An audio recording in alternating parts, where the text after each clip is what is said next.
Part One of A Child of the Jago by Arthur Morrison. This recording is in the public domain. Sections 1 to 6. Section 1. It was past the mid of a summer night in the old Jago. The narrow street was all the blacker for the lurid sky, for there was a fire in a farther part of the Shoreditch, and the welkin was an infernal coppery glare. Below, the hot heavy air lay, a rank oppression, on the contorted forms of those who made for sleep on the pavement, and in it, and through it all, there rose from the foul earth and the grimed walls a close mingled stink, the odour of the Jago. From where, off Shoreditch High Street, a narrow passage, set across with posts, gave menacing entrance to one end of Old Jago Street, to where the other end lost itself in the black beyond Jago Row, from where Jago Row began south at Meakin Street, to where it ended north at Honey Lane. There the Jago, for all 100 years the blackest pit in London, lay and festered. And halfway along Old Jago Street a narrow archway gave upon Jago Court, the blackest hole in all that pit. A square of 250 yards or less, that was all there was of the Jago. But in that square the human population swarmed in thousands. Old Jago Street, New Jago Street, Half Jago Street lay parallel, east and west. Jago Row at one end and Edge Lane at the other lay parallel also, stretching north and south. Foul ways all. What was too vile for Kate Street, Seven Dials, and Ratcliffe Highway in its worst day, what was too useless, incapable, and corrupt, all that teemed in the old Jago. Old Jago Street lay black and close under the quivering red sky, and slinking forms, as of great rats, followed one another quickly between the posts in the gut by the High Street, and scattered over the Jago. For the crowd about the fire was now small, the police was there in force, and every safe pocket had been tried. Soon the incursion ceased, and the sky, flickering and brightening no longer, settled to a sullen flush. On the pavement some writhed wearily, longing for sleep, others, despairing of it, sat and lolled, and a few talked. They were not there for lack of shelter, but because in this weather repose was less unlikely in the street than within doors, and the lodgings of the few who nevertheless abode at home were marked here and there by the lights visible from the windows. For in this place none ever slept without a light, because of 3 kinds of vermin that light in some sort keeps at bay, vermin which added to existence here a terror not to be guessed at by the afflicted, who object to being told of it. For on them that lay writhing and gasping on the pavement, on them that sat among them, on them that rolled and blasphemed in the lighted rooms, on every moving creature in this, the old Jago, day and night, sleeping and walking, the 3rd plague of Egypt, and more, lay unceasing.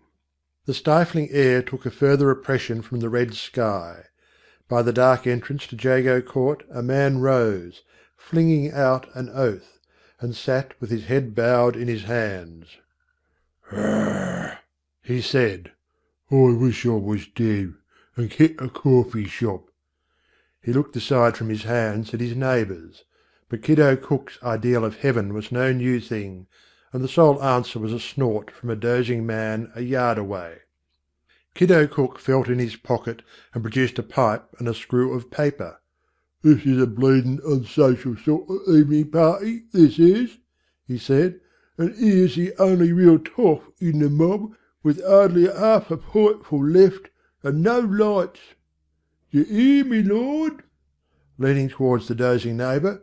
"Got a match?" "Go down." "Oh, what horrid language! It's shocking, blimey. After that you ought to find me a match. Come on." "Go down." A lank, elderly man, who sat with his back to the wall, pushed up a battered tall hat from his eyes, and producing a box of matches, exclaimed, "Hell! And how far's that? You're in it." He flung abroad a bony hand and glanced upward. Over his forehead a greasy black curl dangled and shook as he shuddered back against the wall. "My God! There can be no hell after this." "Ah," Kiddo Cook remarked, as he lit his pipe in the hollow of his hands, "that's a comfort, Mr. Beveridge, anyhow." He returned the matches, and the old man, tilting his head forward, was silent. A woman gripping a shawl about her shoulders came furtively along from the posts, with a man walking in her tracks, a little unsteadily. He was not of the Jago, but a decent young workman, by his dress. The sight took Kiddo Cook's idle eye, and when the couple had passed, he said meditatively, "There's Billy Leary in luck again. His missus do pick 'em up, s'help me. I'd carry the cosh myself if I got a woman like her." Cosh carrying was near to being the major industry of the Jago. The cosh was a foot length of iron rod, with a knob at one end and a hook or a ring at the other. The craftsman, carrying it in his coat sleeve, waited about the dark staircase corners till his wife, married or not, brought in a well-drunken stranger, when with a sudden blow behind the head the stranger was happily coshed, and whatever was found on him, as he lay insensible, was the profit on the transaction. In the hands of capable practitioners this industry yielded a comfortable subsistence for no great exertion. Most, of course, depended on the woman, whose duty it was to keep the other artists going in subjects. There were legends of surprising ingatherings achieved by wives of especial diligence. One of a woman who had brought to the cosh some 26 on a night of public rejoicing. This was, however, a story years old, and may have been no more than an exemplary fiction, designed, like a Sunday school book, to convey a counsel of perfection to the dutiful matrons of the old Jago. The man and woman vanished in a doorway near the Jago Row end, where, for some reason, dosses were fewer than about the portal of Jago Court.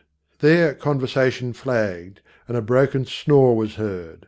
It was a quiet night, as quietness was counted in the Jago, for it was too hot for most to fight in that stifling air, too hot to do more than turn on the stones and swear. Still the last hoarse yelps of a combat of women came intermittently from half Jago Street in the further confines. In a little while something large and dark was pushed forth from the door opening near Jago Row, which Billy Leary's spouse had entered.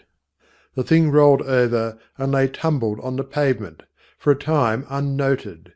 It might have been yet another would-be sleeper, but for its stillness. Just such a thing it seemed, belike, to two that lifted their heads and peered from a few yards off, till they rose on hands and knees and crept to where it lay, Jago rats both. A man it was, with a thick smear across his face, and about his head the source of the dark trickle that sought the gutter deviously over the broken flags. The drab stuff of his pockets peeped out here and there in a crumpled bunch, and his waistcoat gaped where the watch-guard had been. Clearly here was an uncommonly remunerative cosh, a cosh so good that the boots had been neglected and remained on the man's feet. These the kneeling two unlaced deftly, and rising, prize in hand, vanished in the deeper shadow of Jago Row. A small boy, whom they met full tilt at the corner, staggered out to the gutter and flung a veteran curse after them. He was a slight child, by whose size you might have judged his age at 5. But his face was of serious and troubled age.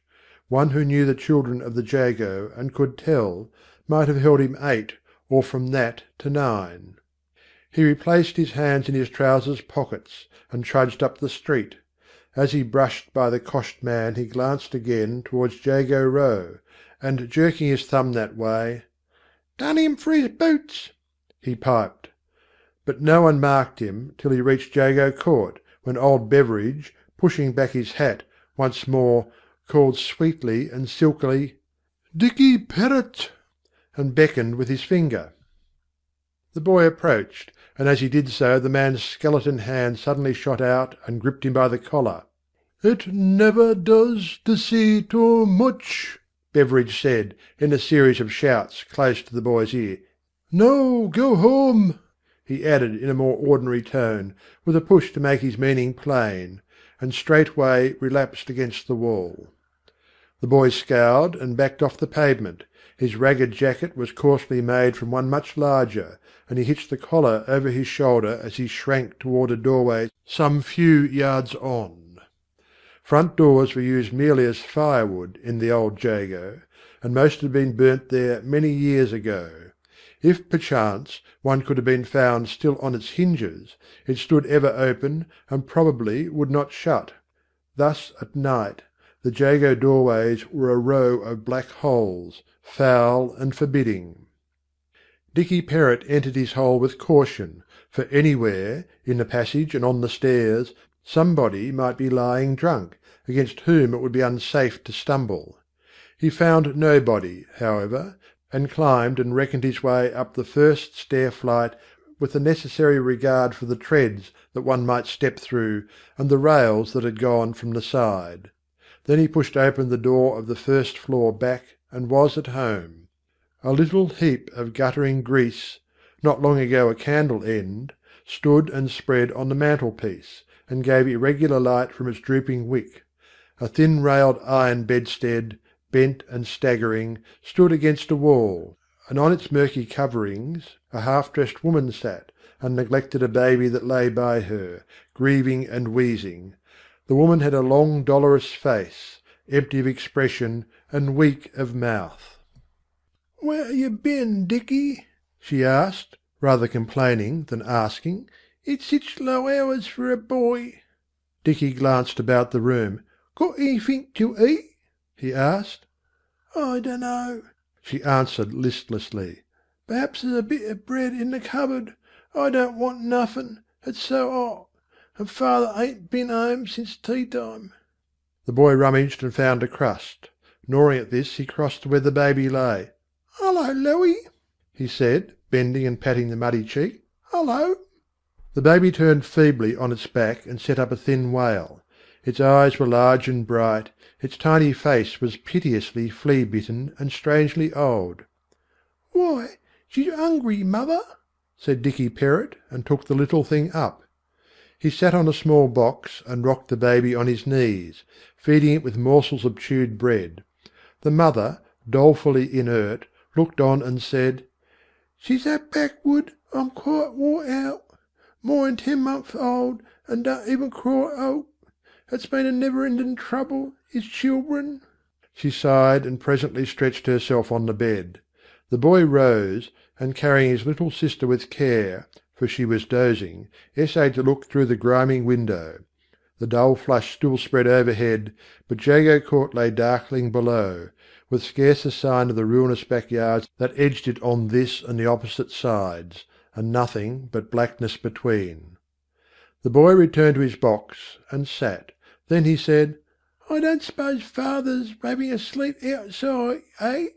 The woman sat up with some show of energy. "What?" she said sharply. "Sleep out in the street like them low rounds and Learys?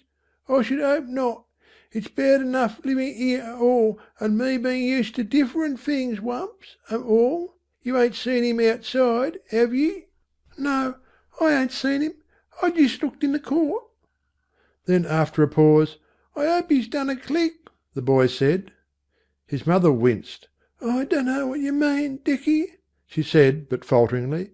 You're getting that low and why, cop something, of course. Nick something, you know. If you say sich things as that, I'll tell him what you say, and he'll pay you. We ain't that sort of people, Dicky.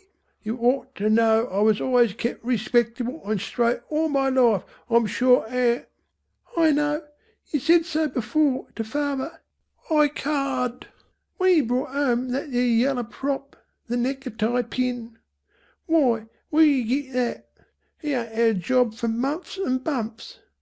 Where's the yan-ups come from what's been to pay the rent, and git the toke, and milk for Louie? Think I dunno? I ain't a kid. I know." "Dicky, Dicky, you mustn't say sich things," was all the mother could find to say, with tears in her slack eyes. "It's wicked and low. And you must always be respectable and straight, Dicky, and you'll get on then. Straight people's fools, I reckon.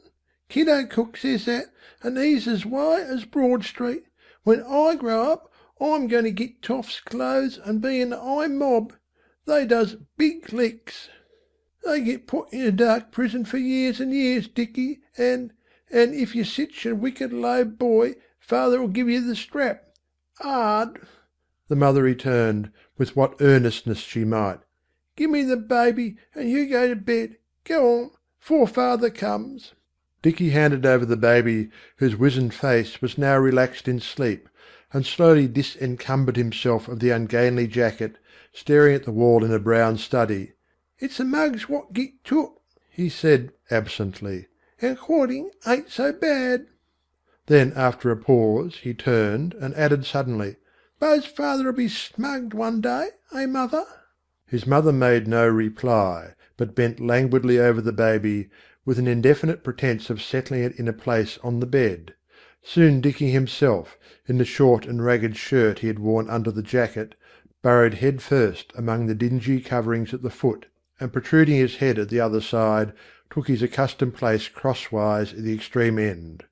The filthy ceiling lit and darkened by fits, as the candle-wick fell and guttered to its end. He heard his mother rise and find another fragment of candle to light by its expiring flame, but he lay still wakeful. After a time he asked, "Mother, why don't you come to bed? Waiting for father. Go to sleep."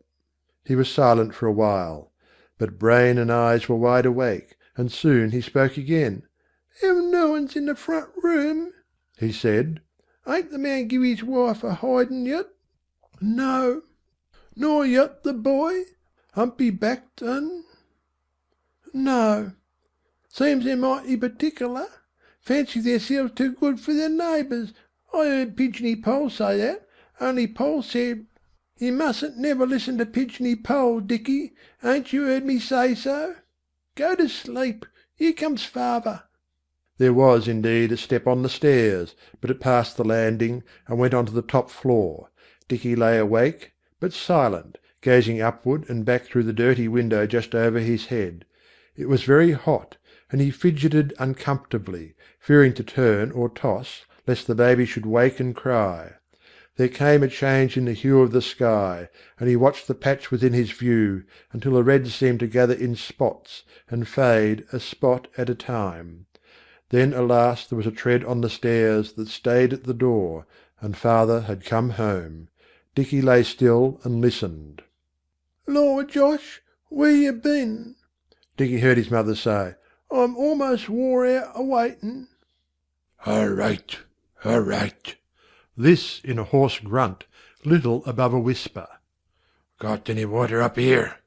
Wash this here stick."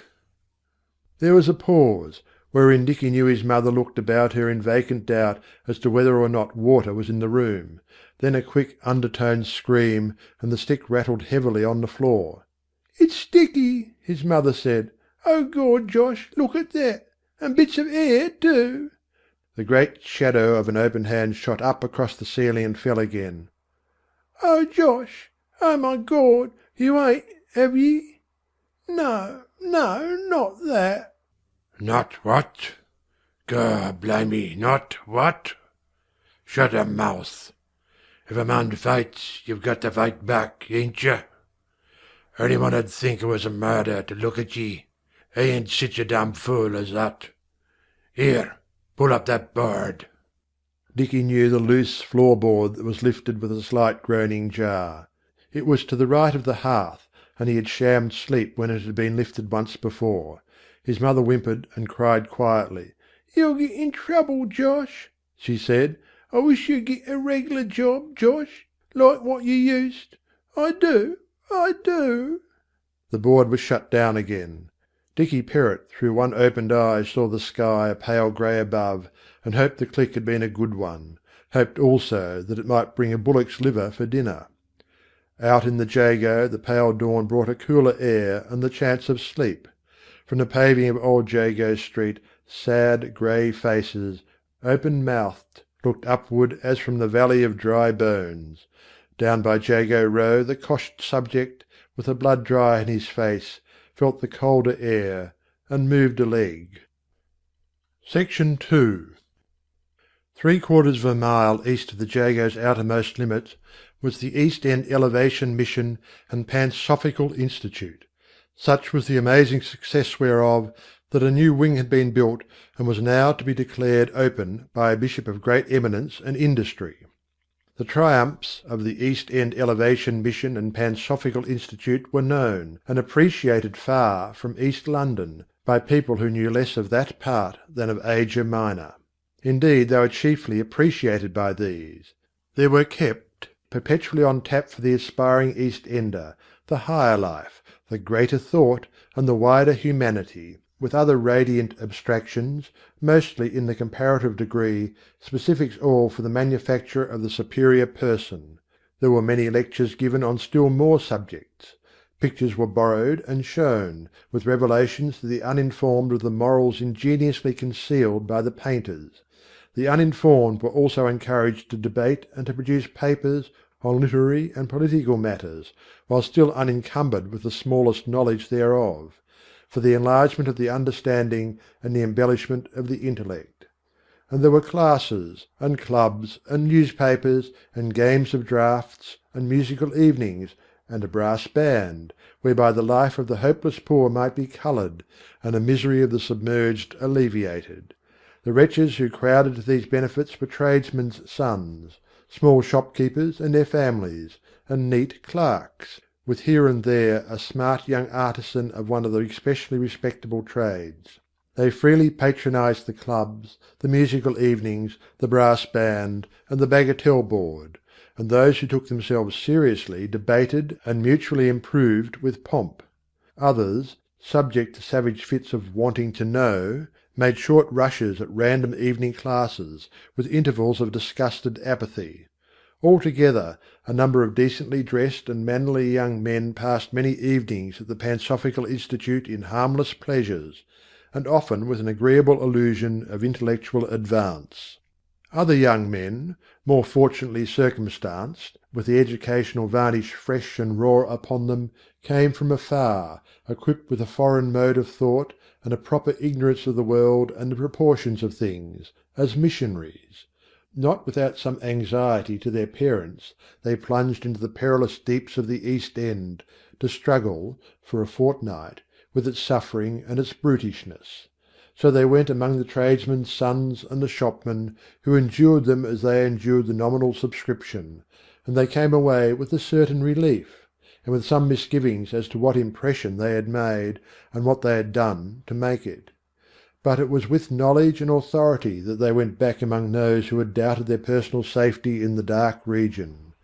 The East End, they reported, was nothing like it was said to be. You could see much worse places up west. The people were quite a decent sort, in their way. Shocking bounders, of course, but quite clean and quiet, and very comfortably dressed, with ties and collars and watches. For the missionaries were few, and the subscribers to the Elevation Mission were many. Most had been convinced, by what they had been told, by what they had read in charity appeals, and perhaps by what they had seen in police court and inquest reports, that the whole East End was a wilderness of slums, slums packed with starving human organisms without minds and without morals, preying on each other alive. These subscribers visited the Institute by twos and threes, on occasions of particular festivity among the neat clerks, and were astonished by the wonderful effects of pansophic elevation on the degraded classes, their aspect and their habits. Perhaps it was a concert where nobody was drunk, perhaps a little dance where nobody howled a chorus, nor wore his hat, nor punched his partner in the eye. It was a great marvel, whereunto the observers testified, so that more subscriptions came, and the new wing was built. The afternoon was bright, and all was promising. A small crowd of idlers hung about the main door of the Institute and stared at a string of flags. Away to the left stood the new wing, a face of fair clean brick, the ornamentation of approved earnestness in terra-cotta squares at regular intervals. Within sat many friends and relations of the shopmen and superior mechanics, and waited for the bishop, the eminences of the Elevation Mission sitting apart on the platform.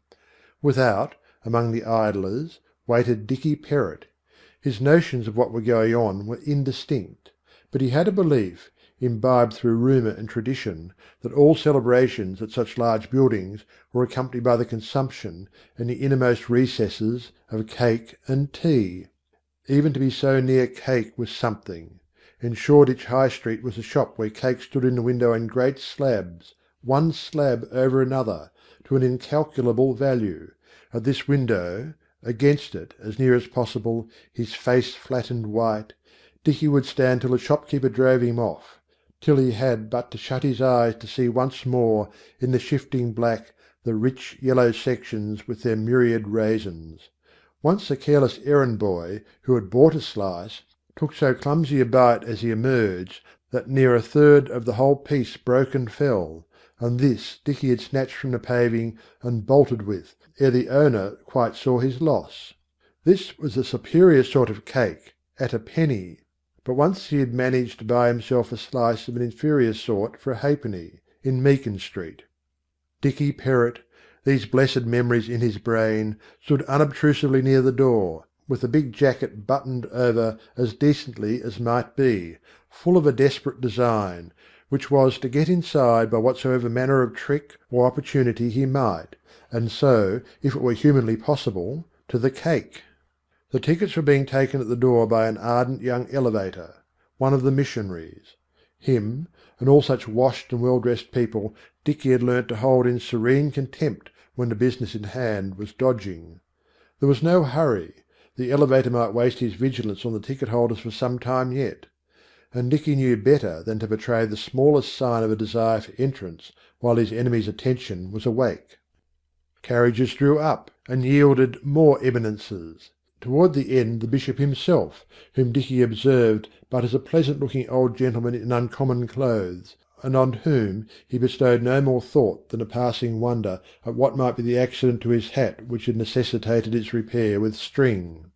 But at the spikes of the bishop's carriage came another, and out of that there got three ladies, friends of the ticket-receiver, on whom they closed, greeting and shaking hands, and in a flash Dicky Perrott was beyond the lobby and moving obscurely along the walls of the inner hall, behind pillars and in shadow, seeking cake. The choral society sang their lustiest, and there were speeches. Eminences expressed their surprise and delight at finding the people of the East End gathered in the Institute building so respectable and clean, thanks to persistent, indefatigable, unselfish elevation. The good bishop, amid clapping of hands and fluttering of handkerchiefs, piped cherubically of everything. He rejoiced to see that day whereon the helping hands of the West was so unmistakably made apparent in the East. He rejoiced also to find himself in the midst of so admirably typical an assemblage, so representative, if he might say so, of that great East End of London, thirsting and crying out for elevation, for that, elevation, which the more fortunately circumstanced denizens of other places had so munificently laid on. The people of the East End had been sadly misrepresented in popular periodicals and in other ways. The East End, he was convinced, was not so black as it was painted. Applause. He had but to look about him, etc., etc. He questioned whether so well conducted, morally given, and respectable a gathering could be brought together in any West End parish with which he was acquainted. It was his most pleasant duty on this occasion, and so on and so forth. Dicky Perrott had found the cake. It was in a much smaller room at the back of the hall, wherein it was expected the bishop and certain eminences of the platform would refresh themselves with tea after the ceremony. There were heavy drooping curtains at the door of this room, and deep from the largest folds the rattling from the Jago watched. The table was guarded by a sour-faced man, just such a man as drove him from the window of the cake shop in Shoreditch High Street. Nobody else was there yet, and plainly the sour-faced man must be absent or busy ere the cake could be got at. There was a burst of applause in the hall. The new wing had been declared open. Then there was more singing, and after that much shuffling and tramping, for everybody was free to survey the new rooms on the way out, and the importances from the platform came to find the tea, filling the room and standing about in little groups, chatting, munching, and sipping, while the sour-faced man distractedly floundered amid crockery. Not a soul of them all perceived an inconsiderable small boy, ducking and dodging vaguely among legs and round skirts, making from time to time a silent snatch at a plate on the table. And presently he vanished altogether. Then the amiable bishop, leaning over the teacup 6 inches from his chin at 2 courtiers of the clergy, bethought him of a dinner engagement, and passed his hand downward over the rotundity of his waistcoat. "Dear, dear," said the bishop, glancing down suddenly. "Why, what's become of my watch?" There hung 3 inches of black ribbon with a cut end. The bishop looked blankly at the elevators about him. 3 streets off, Dicky Perrott, with his shut fist deep in his breeches pocket and a gold watch in the fist, ran full drive for the old Jago. Section 3. There was nobody in chase, but Dicky Perrott, excited by his novel exploit, ran hard, forgetting the lesson first learnt by every child of the Jago, to avoid, as far as may be, suspicious flight in open streets. He burst into the old Jago from the Jago Row corner by Meakin Street, and still he ran. A small boy, a trifle bigger than himself, made a sharp punch at him as he passed, but he took no heed. The hulking group at the corner of Old Jago Street, ever observant of weaklings with plunder, saw him, and one tried to catch his arm, but he had the wit to dodge. Past the Jago Court passage he scudded, in at the familiar doorway and up the stairs. A pale hunchbacked child, clean and wistful, descended, and him Dicky flung aside and half downstairs with a "Get out, ump!" Josh Perrott sat on the bed, eating fried fish from an oily paper, for it was tea time. He was a man of 32, of middle height and stoutly built, with a hard leathery face as of one much older. The hair about his mouth seemed always 3 days old, never much less nor much more. He was a plasterer, had at least so described himself at police courts. But it was long since he had plastered, though he still walked abroad splashed and speckled, as though from an eruption of inherent plaster. In moments of pride he declared himself the only member of his family who had ever learned a trade, and worked at it. It was a long relinquished habit, but while it lasted he had married a decent boiler-maker's daughter, who had known nothing of the Jago till these latter days. One other boast Josh Perrott had, that nothing but shot or pointed steel could hurt him. And this, too, was near being a true boast, as he had proved in more than one fight in the local arena, which was Jago Court. Now he sat peaceably on the edge of the bed, and plucked with his fingers at the oily fish, while his wife grubbed hopelessly about the cupboard shelves for the screw of paper which was the sugar basin. Dicky entered at a burst. "Mother, father, look, I done a click. I got a clock, a red 'un." Josh Perrott stopped, jaw and hand, with the pinch of fish poised in air. The woman turned, and her chin fell. "Oh, Dicky, Dicky," she cried in real distress, "you're an awful low, wicked boy. My God, Josh, he'll grow up bad. I said so."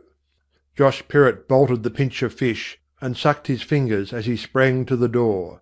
After a quick glance down the stairs he shut it, and turned to Dicky. "Where'd you get that, you young devil?" he asked, and snatched the watch. "Throwed it off a old bloke when he was drinking his tea," Dicky replied, with sparkling eyes. "Let's have a look at it, father." "Did he run after ye?" "No, don't know nothing about it. I cut his bit of ribbon with my knife." Dicky held up a treasured relic of blade and handle, found in a gutter. "Ain't you going to let's have a look at it?" Josh Perrott looked doubtfully towards his wife. The children were chiefly her concern. Of her sentiments there could be no mistake. He slipped the watch into his own pocket, and caught Dicky by the collar. "I'll give you something, you damn young thief," he exclaimed, slipping off his belt. "You like to have us all in stir for a year or two, I suppose. Going up thieving watches like a grown wet-up man." And he plied the belt savagely, while Dicky, amazed, breathless and choking, spun about him with piteous squeals, and the baby woke and puled in feeble sympathy. There was a rip, and the collar began to leave the old jacket. Feeling this, Josh Perrott released it, and with a quick drive of the fist in the neck sent Dicky staggering across the room. Dicky caught at the bed frame and limped out to the landing, sobbing grievously in the bend of his sleeve. It was more than his mother had intended, but she knew better than to attempt interference. Now that he was gone, she said, with some hesitation, "Hadn't you better take it out at once, Josh?" "Yes, I'm going," Josh replied, turning the watch in his hand. "It's a good 'un, a topper." You won't let Weech have it, will ye, Josh? He never gives much." "No bloomin' fear. I'm going up Oxton with his ear." Dicky sobbed his way down the stairs and through the passage to the back. In the yard he looked for Tommy Rann, to sympathise. But Tommy was not there, and Dicky paused in his grief to reflect that perhaps, indeed, in the light of calm reason, he would rather cast the story of the watch in a more heroic mould, for Tommy's benefit, than was compatible with tears and a belted back. So he turned and squeezed through a hole in the broken fence, sobbing again, in search of the friend that shared his inmost sorrows. The belting was bad, very bad. There was broken skin on his shins where the strap had curled round, and there was a little sticky blood under the shirt half-way up his back, to say nothing of bruises. But it was the hopeless injustice of things that shook him to the soul. Wholly unaided, he had done, with neatness and credit, a click that anybody in the Jago would have been proud of. Overjoyed, he had hastened to receive the commendations of his father and mother, and to place the prize in their hands, freely and generously, though perhaps with some hope of hot supper by way of celebration. And his reward was this. Why? He could understand nothing, could but feel the wrong that broke his heart, and so, sobbing, he crawled through 2 fences to weep on the shaggy neck of Jerry Gullen's canary. Jerry Gullen's canary was no bird, but a donkey, employed by Jerry Gullen in his occasional intervals of sobriety to drag a cranky shallow, sometimes stored with glass bottles, rags, and hearthstone, sometimes with firewood manufactured from a convenient hoarding, or from the joinery of an empty house, sometimes with empty sacks covering miscellaneous property suddenly acquired, and not for general inspection. His vacations, many and long, Jerry Gullen's canary spent, forgotten and unfed, in Jerry Gullen's backyard, gnawing desperately at fences and harrowing the neighbourhood with his bray. Thus the nickname, facetiously applied by Kiddo Cook in celebration of his piteous song, grew into use, and "canary" would call the creature's attention as readily as a mouthful of imprecations. Jerry Gullen's canary was gnawing, with a sound as of a crooked centre-bit. Everywhere about the foul yard, 10 or 12 feet square, wood was rounded and splintered and bitten white, and as the donkey turned his heavy head, a drip of blood from his gums made a disc on the stones. A twitch of the ears welcomed Dicky, grief-stricken as he was, for it was commonly thus that he bethought himself of solace in Jerry Gullen's backyard. And so Dicky, his arms about the mangy neck, told the tale of his wrongs till consolation came in composition of the heroic narrative designed for Tommy Rann.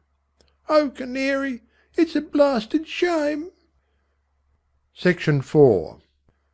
When Dicky Perrott came running into Jago Row with the bishop's watch in his pocket, another boy punched a fist at him, and at the time Dicky was at a loss to guess the cause, unless it were a simple caprice, but stayed neither to inquire nor to retaliate.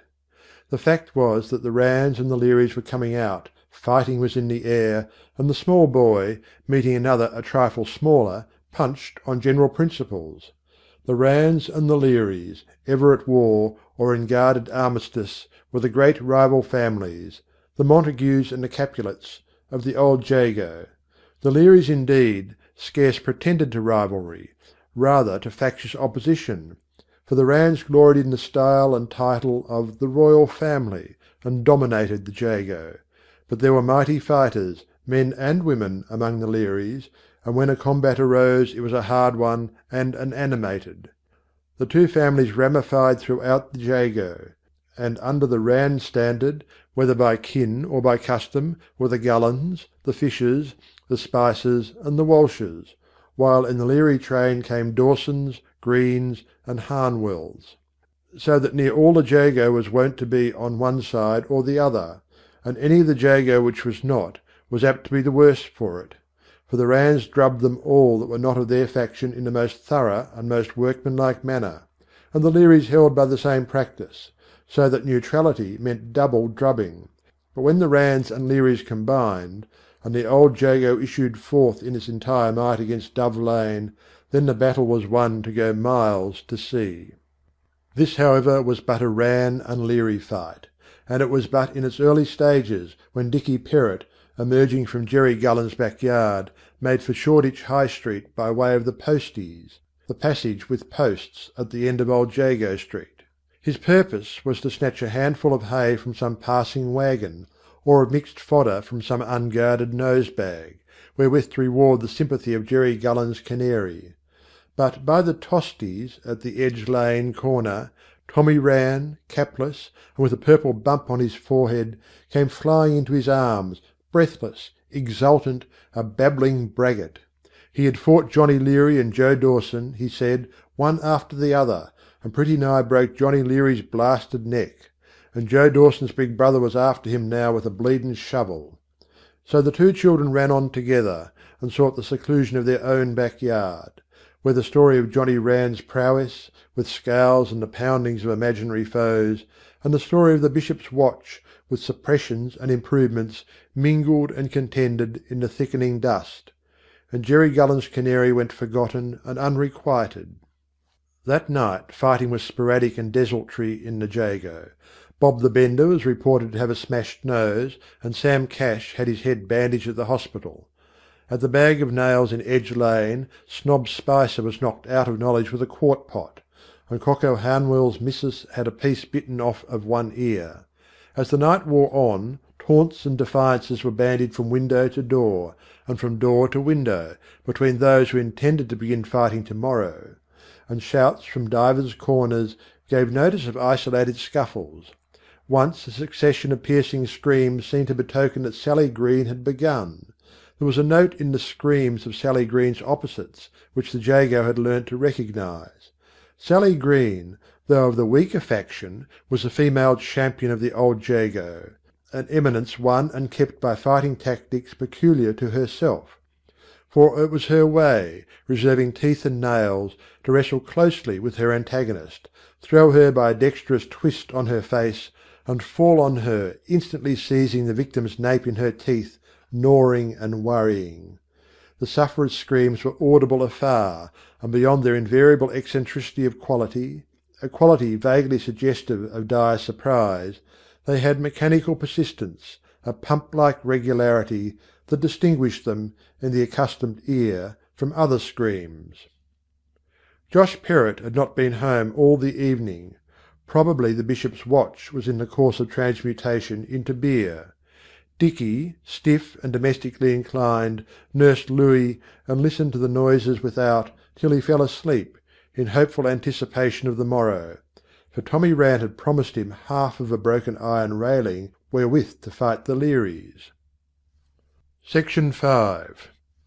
Sleep in the Jago was at best a thing of intermission, for reasons of multitude already denoted. Nevertheless, Dicky slept well enough to be unconscious of his father's home-coming. In the morning, however, there lay Josh Perrott, snoring thunderously on the floor, piebald with road dust. This was not a morning whereon father would want breakfast. That was plain. He would wake thirsty and savage. So Dicky made sure of a crust from the cupboard, and betook himself in search of Tommy Rann. As to washing, he was never especially fond of it, and in any case there were 50 excellent excuses for neglect. The only water was that from the little tap in the backyard. The little tap was usually out of order, or had been stolen bodily by a tenant, and if it were not, There was no basin there, nor any soap, nor towel, and anything savouring of moderate cleanliness was resented in the Jago as an assumption of superiority. Fighting began early, fast and furious. The Ranns got together soon, and hunted the Learys up and down, and attacked them in their houses, the Learys' chances only coming when straggling Ranns were cut off from the main body. The weapons in use, as was customary, rose in effectiveness by a swiftly ascending scale. The Learys, assailed with sticks, replied with sticks torn from old packing-cases with protruding nails. The two sides bethought themselves of coshers simultaneously, and such as had no coshers, very few, had pokers and iron railings. Ginger Stagg, at bay in his passage, laid open Pud Palmer's cheek with a chisel, and knives thus happily legitimised with the least possible preliminary form, everybody was free to lay hold of whatever came handy. In the old Jago Street, halfway between Jago Court and Edge Lane, stood the Feathers, the grimiest and vilest of the 4 public houses in the Jago. Into the Feathers some dozen Learys were driven, and for a while they held the inner bar and the tap-room against the Ranns, who swarmed after them, chairs, bottles, and pewter pots flying thick, while Mother Gapp, the landlady, hung hysterical on the beer pools in the bar, supplicating and blubbering aloud. Then a partition came down with a crash, bringing shelves and many glasses with it, and the Ranns rushed over the ruin, beating the Learys down, jumping on them, heaving them through the back windows. Having thus cleared the house of the intruding enemy, the Ranns demanded recompense of liquor, and took it, dragging handles off beer engines, seizing bottles, breaking into the cellar, and driving in bungs. Nobody better than Mother Gapp could quell an ordinary bar riot, even to knocking a man down with a pot, but she knew better than to attempt interference now. Nothing could have made her swoon, but she sat limp and helpless, weeping and blaspheming. The Ranns cleared off, every man with a bottle or so, and scattered, and this for a while was their undoing, for the Learys rallied and hunted the Ranns in their turn, a crowd of 80 or 100 sweeping the Jago from Honey Lane to Meakin Street. Then they swung back through Edge Lane to Old Jago Street, and made for Jerry Gullen's, a house full of Ranns. Jerry Gullen, Bill Rann, and the rest took refuge in the upper floors and barricaded the stairs. Below, the Learys broke windows and ravaged the rooms, smashing whatsoever of furniture was to be found. Above, Pip Walsh, who affected horticulture on his window-sill, hurled down flower-pots. On the stairs, Billy Leary, scaling the barricade, was flung from top to bottom, and had to be carried home. And then Pip Walsh's missus scattered the besiegers on the pavement below with a kettleful of boiling water. There was a sudden sortie of Ranns from Jago Court, but it profited nothing, for the party was small, and, its advent being unexpected, there was a lack of prompt co-operation from the house. The Learys held the field. Down the middle of Old Jago Street came Sally Green, red-faced, stripped to the waist, dancing hoarse and triumphant. Nail scores wide as the finger striped her back, her face, and her throat, and she had a black eye, but in one great hand she dangled a long bunch of clotted hair as she whooped defiance to the Jago. It was a trophy newly rent from the scalp of Nora Walsh, champion of the Rann womankind, who had crawled away to hide her blighted head and be restored with gin. None answered Sally's challenge, and, staying but to fling a brickbat at Pip Walsh's window, she carried her dance and her trophy into Edge Lane. The scrimmage on Jerry Gullen's stairs was thundering anew, and parties of Learys were making for other houses in the street, when there came a volley of yells from Jago Row, heralding a scudding mob of Ranns. The defeated sortie party from Jago Court, driven back, had gained New Jago Street by way of the house passages behind the court, and set to gathering the scattered faction. Now the Ranns came, drunk, semi-drunk, and otherwise, and the Learys, leaving Jerry Gullen's, rushed to meet them. There was a great shock. Hats flew, sticks and heads made a wooden rattle, and instantly the two mobs were broken into an uproarious confusion of tangled groups, howling and grappling. Here a man crawled into a passage to nurse a broken head. There a knot gathered to kick a sprawling foe. So the fight thinned out and spread, resolving into many independent combats, with concerted rushes of less and less frequency, till once again, all through the Jago, each fought for his own hand. Kiddo Cook, always humorous, ran hilariously through the streets, brandishing a long roll of twisted paper, wherewith he smacked the heads of Learys all and sundry, who realised too late that the paper was twisted round a lodging-house poker. Now of the few neutral Jagos, most lay low. Josh Perrott, however, hard as nails, and respected for it, feared neither Rann nor Leary, and leaving a little money with his missus, carried his morning mouth in search of beer. Pigeony Poll, harlot and outcast, despised for that she neither fought nor kept a cosh-carrier, like a respectable married woman, slunk and trembled in corners and yards, and wept at the sight of bleeding heads. As for old Beveridge, the affair so grossly excited him that he neglected business. He cadged and wrote begging screeves, and stayed in the Jago, where he strode wildly about the streets, lank and rusty, stabbing the air with a carving knife, and incoherently defying "all the lot" to come near him. Nobody did.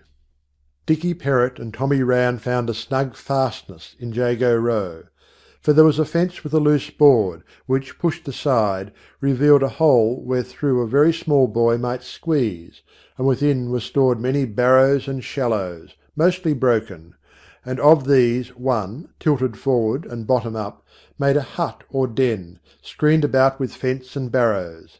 Here they hid while the Learys swept the Jago, and from hence they issued from time to pound such youngsters of the other side as might come in sight. The bits of iron railing made imposing weapons, but were a trifle too big and heavy for rapid use in their puny hands. Still, Dicky managed to double up little Billy Leary with a timely lunge in the stomach, and Tommy Rann made Bobby Harnwell's nose bleed very satisfactorily. On the other hand, the bump on Tommy Rann's forehead was widened by the visitation of a stick, and Dicky Perrott sustained a very hopeful punch in the eye, which he cherished enthusiastically with a view to an honourable blackness. In the snuggery intervals they explained their prowess one to another, and Dicky alluded to his intention, when he was a man, to buy a very long sword wherewith to cut off the Learys' heads. Tommy Rann inclining, however, to a gun, with which one might also shoot birds. The battle flagged a little toward midday, but waxed lively again as the afternoon began. It was then that Dicky Perrott, venturing some way from the retreat, found himself in a scrimmage, and a man snatched away his piece of iron and floored a Leary with it. Gratifying as was the distinction of aiding the exploit, Dicky mourned the loss of the weapon almost unto tears, and Tommy Rann would not turn about with the other, but kept it wholly to himself. So Dicky was fain to hunt sorrowfully for a mere stick. Even a disengaged stick was not easy to find just then. So Dicky, emerging from the Jago, tried Meakin Street, where there were shops, but unsuccessfully, and so came round by Luck Row, a narrow way from Meakin Street by Waller's cook shop, up through the Jago. Dicky's mother, left with the baby, fastened the door as well she might, and trembled. Indeed, she had reason. The time of Josh Perrott's return was a matter of doubt, but when he did come he would want something to eat. It was for that he had left the money. But Dicky was out, and there was nothing in the cupboard. From the window she saw divers fights in Jago Court, and a man lay for near 2 hours on the stones with a cut on his temple. As for herself, she was no favourite in the neighbourhood at any time. For one thing, her husband did not carry the cosh. Then she was an alien who had never entirely fallen into Jago ways. She had soon grown sluttish and dirty, but she was never drunk, she never quarrelled, she did not gossip freely. Also, her husband beat her but rarely, and then not with a chair nor a poker. Justly irritated by such superiorities as these, the women of Jago were ill-disposed to brook another, which was that Hannah Perrott had been married in church. For these reasons she was timid at the most peaceful of times, but now, with Ranns and Learys on the warpath, and herself obnoxious to both, she trembled. She wished Dicky would come and do her errand, but there was no sign of him, and midday wore into afternoon. It was late for Josh as it was, and he would be sure to come home irritable. It was his way when a bad head from overnight struggled with morning beer. If he found nothing to eat, there would be trouble. At length she resolved to go herself. There was a lull in the outer din, and what there was seemed to come from the farther parts of Honey Lane and Jago Row. She would slip across by Luck Row to Meakin Street and be back in 5 minutes. She took up little Louis and went. And as Dicky, stickless, turned into Luck Row, there arose a loud shriek, and then another, and then, in a changed voice, a succession of long screams with a regular breath pause. Sally Green again. He ran, turned into Old Jago Street, and saw. Sprawled on her face, in the foul road lay a writhing woman, and screamed. While squeezed under her arm was a baby with mud in its eyes and a cut cheek, crying weakly. And spread over all, clutching her prey by hair and wrist, Sally Green hung on the nape like a terrier, jaws clenched, head shaking. Thus Dicky saw it in a flash, and in an instant he had flung himself on Sally Green, kicking, striking, biting and crying, for he had seen his mother and Louis. The kicks wasted themselves among the woman's petticoats, and the blows were feeble, but the sharp teeth were meeting in the shoulder flesh when help came. Norah Walsh, vanquished champion, now somewhat recovered, looked from a window, saw her enemy vulnerable, and ran out armed with a bottle. She stopped at the curb to knock the bottom off the bottle, and then with an exultant shout seized Sally Green by the hair and stabbed her about the face with the jagged points. Blinded with blood, Sally released her hold on Mrs. Perrott and rolled on her back, struggling fiercely. But to no end, for Norah Walsh, kneeling on her breast, stabbed and stabbed again, till pieces of the bottle broke away. Sally's yells and plunges ceased, and the man pulled Norah off. On him she turned, and he was fain to run, while certain Learys found a truck which might carry Sally to the hospital. Hannah Perrott was gone indoors, hysterical and helpless. She had scarce crossed the street on her errand when she had met Sally Green in quest of female Ranns. Mrs. Perrott was not a Rann, but she was not a Leary, so it came to the same thing. Moreover, there was her general obnoxiousness. She had tried to run, but that was useless, and now, sobbing and bleeding, she was merely conscious of being gently led, almost carried indoors and upstairs. She was laid on the bed, and somebody loosened her hair and wiped her face and neck, giving her hoarse, comforting words. Then she saw the face, scared though coarse and pitted and red about the eyes, that bent over her. It was Pigeony Poll's. Dicky had followed her in, no longer the hero of the Jago Row retreat, but with his face tearful and distorted, carrying the baby in his arms and wiping the mud from her eyes. Now he sat on the little box and continued his ministrations, with fear in his looks as he glanced at his mother on the bed. Without, the fight rallied once more. The Learys ran to avenge Sally Green, and the Ranns met them with a will.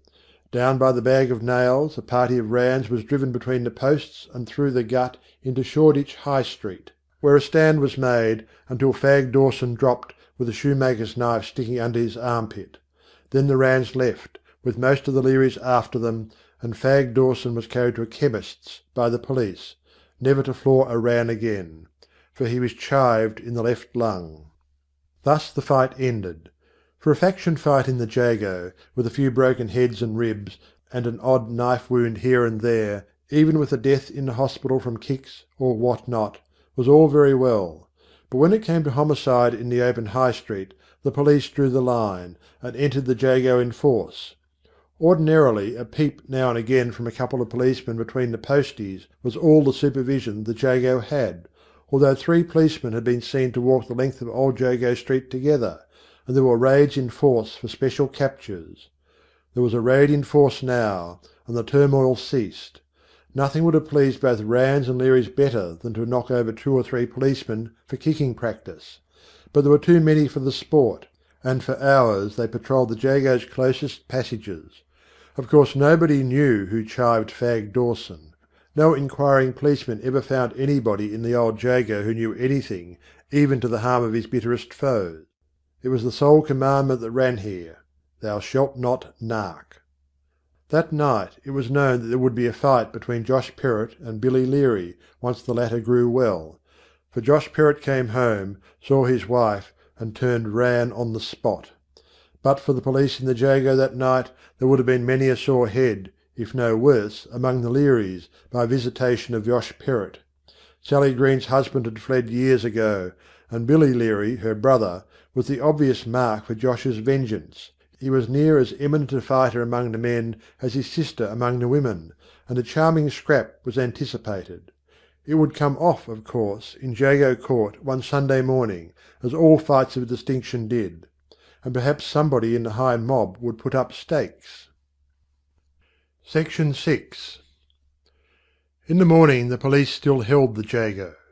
Their presence embarrassed many, but none more than Dicky Perrott, who would always take a turning or walk the other way at the sight of a policeman. Dicky got out of Old Jago Street early, and betook himself to Meakin Street, where there were chandlers' shops with sugar in their windows, and cook shops with pudding. He designed working through by these to Shoreditch High Street, there to crown his solace by contemplation of the cake shop. But as he neared Weech's coffee shop, scarce half through Meakin Street, there stood Weech himself at the door, grinning and nodding affably, and beckoning him. He was a pleasant man, this Mr. Aaron Weech, who sang hymns aloud in the back parlour, and hummed the tunes in the shop, a prosperous, white-aproned, whiskered, half-bald, smirking tradesman, who bent and spoke amiably to boys, looking sharply in their eyes, but talked to a man mostly with his gaze on the man's waistcoat. Indeed, there seemed to be something about Mr. Aaron Weech especially attractive to youth. Nearly all his customers were boys and girls, though not boys and girls who looked likely to pay a great deal in the way of refreshment, much as they took. But he was ever indulgent, and at all times accessible to his young clients, even on Sunday, though, of course, his shutters were rigidly kept up on the day of rest. A particular tap would bring him hot foot to the door, not to sell coffee, for Mr. Weech was no Sabbath breaker. Now he stood at his door, and invited Dicky with nods and becks. Dicky, all wondering, and alert to dodge, in case the thing were a mere device to bring him within striking distance, went. "Why, Dicky Perrott," quoth Mr. Weech, in a tone of genial surprise, "I believe you could drink a cup of coffee." Dicky, wondering how Mr. Weech had learned his name, believed he could. "And eat a slice of cake too, I'll be bound," Mr. Weech added. Dicky's glance leapt. Yes, he could eat a slice of cake too. "Ah, I knew it," said Mr. Weech triumphantly. "I can always tell." He rubbed Dicky's cap about his head, and drew him into the shop, at this hour bare of customers. At the innermost compartment they stopped, and Mr. Weech, with a gentle pressure on the shoulders, seated Dicky at the table. He brought the coffee, and not a single slice of cake, but two. True, it was not cake of elevation mission quality, nor was it so good as that shown at the shop in High Street. It was of a browner, dumpier, harder nature, and the currants were gritty and few. But cake it was, and to consider it critically were unworthy. Dicky bolted it with less comfort than he might, for Mr. Weech watched him keenly across the table. And indeed, from some queer cause, he felt an odd impulse to cry. It was the first time he had ever been given anything, kindly and ungrudgingly. He swallowed the last crumb, washed it down with the dregs of his cup, and looked sheepishly across at Mr. Weech. "Goes down all right, don't it?" that benefactor remarked. "Ah, I like to see you a joy of yourself. I'm very fond of you young uns, especially clever uns like you." Dicky had never been called clever before, so far as he could recollect, and he wondered at it now. Mr. Weech, leaning back, contemplated him smilingly for some seconds, and then proceeded. "Yus," he said, "you're the sort of boy as can have coffee and cake whenever you want it, you are." Dicky wondered more, and his face said as much. "You know," Mr. Weech pursued, winking amain, grinning and nodding, "that was a fine watch you found the other day. You ought to have brought it to me." Dicky was alarmed. How did Mr. Weech learn about the watch? Perhaps he was a friend of the funny old man who lost it. Dicky half rose, but his affable patron leaned across and pushed him back on the seat. "You needn't be frightened," he said. "I ain't going to say nothing to nobody. But I know about it, mind, and I could, if I liked. You found the watch, and it was a red un on a bit of ribbon. Well, then you went and took it home, like a little fool. What does your father do? Why, ups and lathers you with his belt, and keeps the watch hisself. That's all you get for your pains. See, I know all about it." And Mr Weech gazed on Dicky Perrott with a fixed grin. "Who told you?" Dicky managed to ask at last. I—" This with a great emphasis and a tapping of the forefinger beside the nose. "I don't want much telling.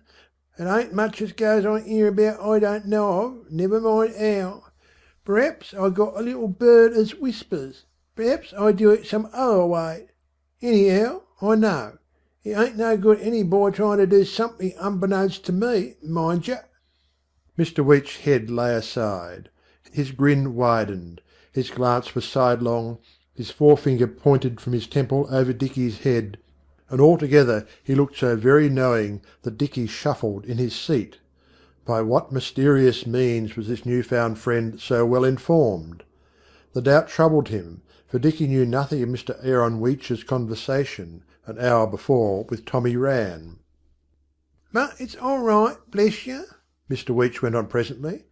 "Nobody's none the wuss for me knowing about 'em. Well, we was a-talking about the watch, wasn't we? All you got after sich a lot of trouble was a whopping with a belt. That was too bad." Mr Weech's voice was piteous and sympathetic. "After your finding sich a nice watch, a red un and all, you gets nothing for yourself but a belting. Never mind, you'll do better next time. I'll take care of that. I don't like to see a clever boy put upon. You go and find another, or something else, anything good, and then you bring it here." Mr Weech's friendly sympathy extinguished Dicky's doubt. "I didn't find it," he said, shy but proud. "It was a click. I sneaked it." "Eh?" ejaculated Mr Weech, a sudden picture of blank incomprehension. "Eh? What? Click? What's a click? Sneaked? What's that?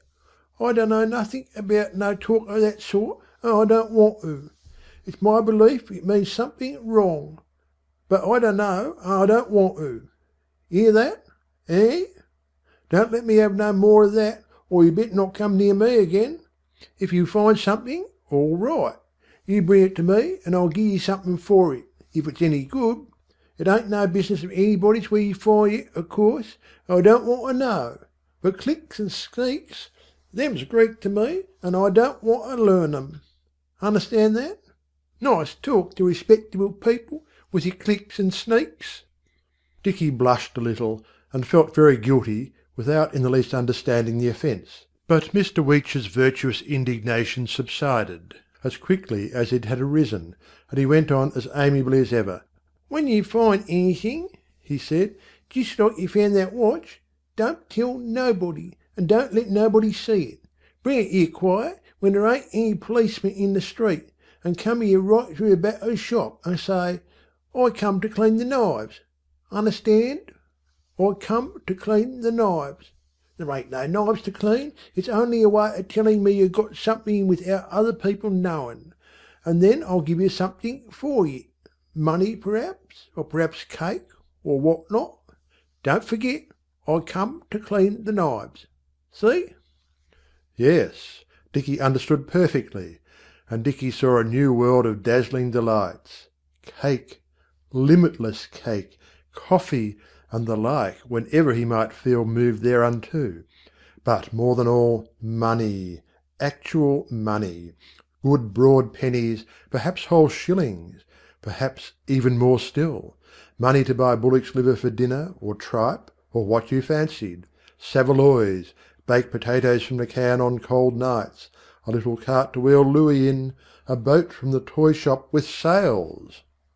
"There's no end of the things to be found all over the place, and a sharp boy like you can find 'em every day. If you don't find 'em, someone else will. There's plenty on 'em about on the look-out, and you got just as much right as them. Only mind, Mr Weech was suddenly stern and serious, and his forefinger was raised impressively. "You know you can't do anything without I know, and if you say a word, His fist came down on the table with a bang. "Something'll happen to you. Something bad." Mr Weech rose and was pleasant again, though businesslike. "Now, you just go and find something," he said. "Look sharp about it, and don't go and get into trouble. The coffee's a penny, and the cake's a penny. Ought properly to be twopence, but say a penny this time. That's twopence you owe me, and you'd better bring me something and pay it off quick. So go along." This was an unforeseen tag to the entertainment. For the first time in his life Dicky was in debt. It was a little disappointing to find the coffee and cake no gift after all, though, indeed, it now seemed foolish to have supposed they were, for in Dicky Perrott's world people did not give things away. That were the act of a fool. Thus Dicky, with his hands in his broken pockets, and thought in his small face, whereon still stood the muddy streaks of yesterday's tears, trudged out of Mr Aaron Weech's shop door and along Meakin Street. Now he was beginning the world seriously, and must face the fact. Truly the world had been serious enough for him hitherto, but that he knew not. Now he was of an age when most boys were thieving for themselves, and he owed money like a man. True it was, as Mr Weech had said, that everybody, the whole Jago, was on the look-out for himself. Plainly he must take his share, lest it fall to others. As to the old gentleman's watch, he had but been beforehand. Through foolish ingenuousness he had lost it, and his father had got it, who could so much more easily steal one for himself, for he was the strong man and had but to knock over another man at any night time. Nobody should hear of future clicks but Mr Weech. Each for himself? Come, he must open his eyes. End of Part 1.